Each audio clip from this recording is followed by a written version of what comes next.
on est du coup piste verte et ça va commencer. Donc le match entre Maxime Potti et Guillaume Bianchi. Allez, c'est parti.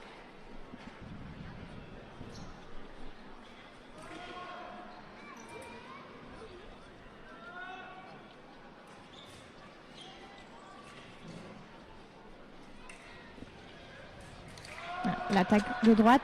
Ouais, ça va être un match avec beaucoup d'intensité. Ces deux tireurs qui sont très agressifs, qui aiment pas beaucoup, enfin pas beaucoup, c'est un grand mot, mais qui préfèrent attaquer que défendre en tout cas. Donc ça promet du spectacle. Max il est pas d'accord. Non, il est pas d'accord. Pas de demande de vidéo, alors on refait un petit point sur la règle des demandes vidéo. Chaque tireur a 2 demandes. Ouais. S'il n'est pas d'accord avec l'arbitre. Si l'arbitre revient sur sa décision sur une demande d'un des tireurs, le tireur qui a demandé à l'arbitre d'aller consulter la vidéo conserve sa demande. Et si l'arbitre ne revient pas sur sa décision, le tireur perd une demande de vidéo.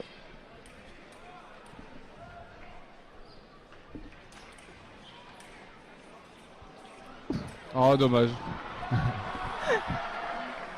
Il y a eu un enchaînement de remises. Je pensais qu'ils allaient allumer un petit peu plus tôt. Et finalement, c'est la remise de Bianchi qui mène 3-1. Alors, le match promet d'être serré puisqu'on a le numéro 19 et le numéro 20 au classement mondial. Donc, très léger avantage aux Français. Et en face, l'Italien était finaliste l'année dernière au CIP. Il perd sur l'Américain qui est sur la piste bleue. Donc un très gros client aussi, hein, il a déjà fait plusieurs podiums en Coupe du Monde et médaillé de bronze l'année dernière au championnat d'Europe. L'équipe d'Italie, on le disait un petit peu plus tôt, c'est vraiment une équipe très très forte où on se dit que là sur les 4 qui sont en quart de finale, il n'y a même pas Daniele Garozzo qui est l'un des tout meilleurs mondiaux aussi.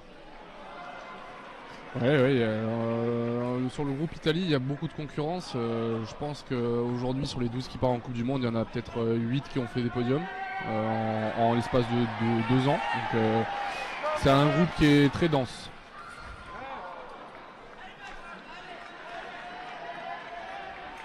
Un Max qui se précipite un peu là sur la touche. Il faut qu'il arrive à construire un petit peu mieux peut-être ses touches, qu'il prenne son temps, parce que là, Bianchi profite un petit peu des heures et de la précipitation de Maxime.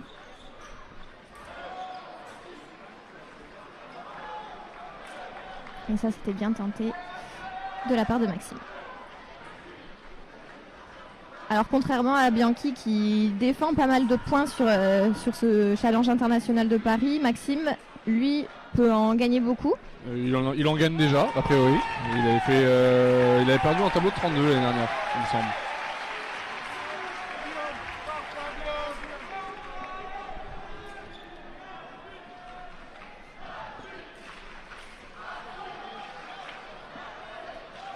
L'Italien qui va sûrement prendre un carton jaune. Oui, je pense que alors l'arbitre va tester le fleuret du tireur italien.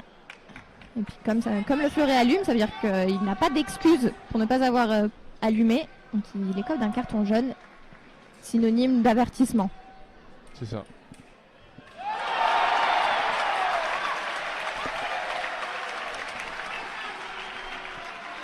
Là, on va faire un petit point score rapide sur les autres pistes.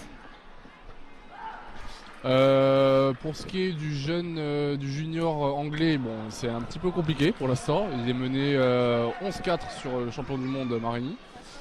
De l'autre côté là-bas, on a Massialas contre Maki, qui était également le quart de finale de la saison dernière. C'est Massialas qui l'avait emporté, donc là il est en train de mener 5-4. Et on a Focconi contre Meinhardt, il y a 5-1 pour l'Italien.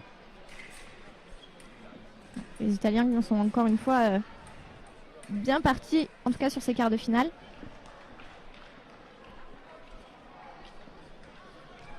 Alors là, si on a un podium 100% italien, ce serait inédit et en même temps pas tant que ça, parce qu'on a l'habitude de les voir à 2 ou 3 sur les podiums. Mais 4, je suis pas sûr que ça soit déjà arrivé. Je sais pas, faudrait regarder. C'est une bonne stat à aller chercher, mais c'est vrai que je pense pas que ce soit arrivé. En tout cas, dans les dernières années, ça me parle pas du tout. Il y a bien un des autres qui va réussir à se glisser sur le podium. Ouais, bon, le plus difficile, ça sera sûrement pour Maki, parce qu'en face, c'est le plus gros client du moment, qui est numéro 1 mondial et qui a gagné les 2 premières Coupes du Monde de la saison. Donc, il est en très grande forme. Après, sur un match, tout est possible. Hein. Alors, Maki, on le connaissait peu il y a encore 2 ans. Ouais. Et, il a explosé vraiment l'année dernière. Et je pense que c'était un remplaçant de luxe dans l'équipe d'Italie, en l'absence de Marini dans l'équipe nationale l'année dernière. Il était blessé, il me semble. Non, Maki était bien titulaire dans l'équipe avec Marini. C'est Bianchi qui n'était pas dans l'équipe. Ah, c'est Bianchi qui n'était pas dans l'équipe. Parce que Maki, du coup, il finit dans les 8 au CIP. Il termine 2e à Turin. Donc, et il est champion d'Europe derrière. Et derrière, il est champion d'Europe. Donc ouais, c'est un jeune tireur. Il est senior depuis 3 ans maintenant. Moi je le connais pas mal parce que j'ai fait toutes mes années junior avec lui. Et c'est vrai qu'en l'espace de 2 ans, à partir du Covid, il a progressé, mais il a énormément progressé. Et aujourd'hui, c'est un des meilleurs tireurs mondiaux en senior.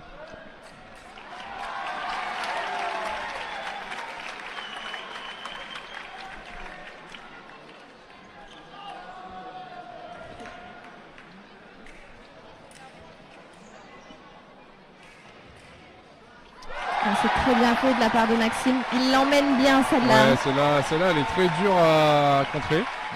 On la connaît bien. Hein. On la connaît bien chez Max. Je pense que c'est sa touche forte aujourd'hui. Évidemment, il ne faut pas en abuser, mais bon, vu comment il la maîtrise, ça ne m'étonnerait pas qu'il arrive à la placer peut-être 3 à 4 fois dans le match. C'est vraiment sa touche phare. Alors quand il est en situation de confiance, c'est bien pour lui, mais dès qu'il commence à douter, sa touche elle devient un petit peu difficile. C'est ça. Maxime, c'est beaucoup dans les sensations, son escrime. Max qui refuse un peu de faire les efforts vers l'arrière là.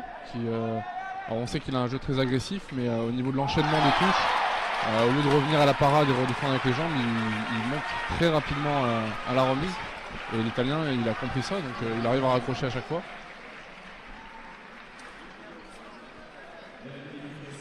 Alors que sur la piste jaune, c'est terminé. L'Italien Tommaso Marini l'emporte 15-4 face à Sosnov, le jeune junior britannique.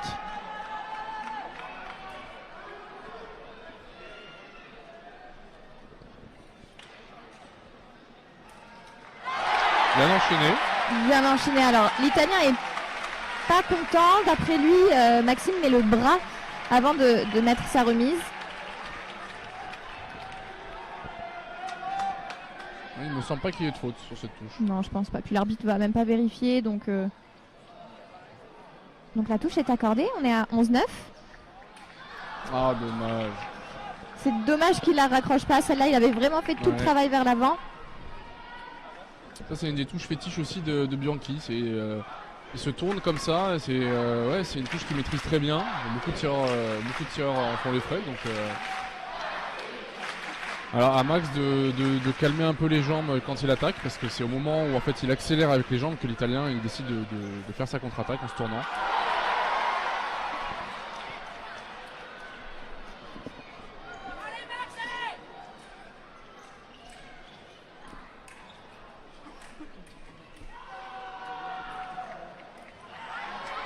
Ouais, toujours l'attaque de gauche.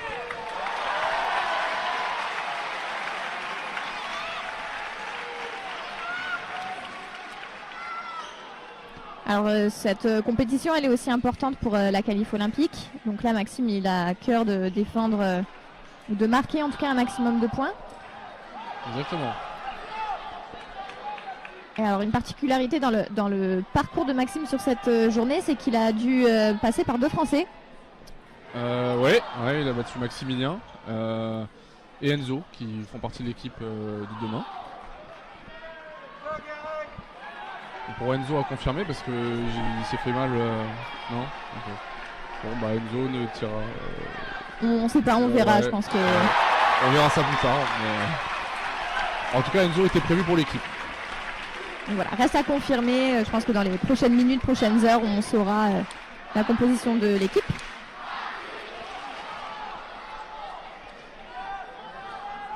Et Maki qui prend les devants sur Massialas. 12-8. Un match d'escrime n'est jamais terminé. On rappelle que l'année dernière, Maki menait 13-6 sur Massialas en quart de finale. Et il a perdu 15-13. Mais généralement, on fait pas 2 fois les mêmes erreurs. Allez, l'attaque. Oh, et la contre-attaque. Fin de parcours pour Maxime. On peut quand même le féliciter pour ce beau quart de finale. C'est une très belle compétition de la part de Max. Maxime qui était un petit peu en difficulté sur les dernières épreuves